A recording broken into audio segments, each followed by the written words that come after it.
Hi, and welcome to the Betta Blinds how-to video guide. Today I'm just going to show you how to install the Wire Guide deck plate. So let's get started.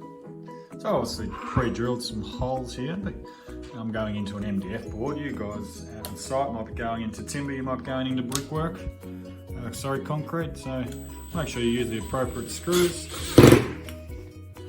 like so.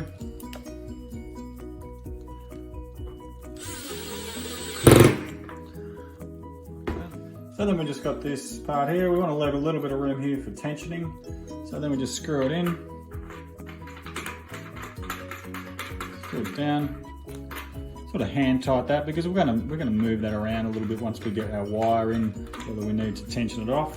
And you just grab your wire and just push your wire in place, like so, and then it's locked in position. It cannot come out there at the moment. But if you wanted to take it out for whatever reason, you've got this little tool here.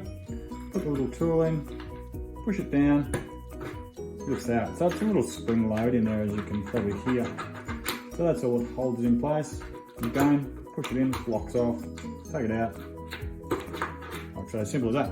So really quick and easy little locking system. So there you have it, installing a deck plate, wire guide. Now we'll move on to the L bracket. So then we just install our L bracket that looks like so. So we install this part again, remembering we need a little bit of leeway here for your tensioning. So just screw it up.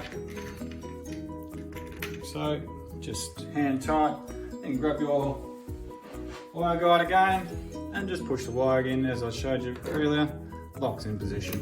Again, simple as that. Again, if you wanted to take it out, get your little tool, push down, lift up. Pretty simple.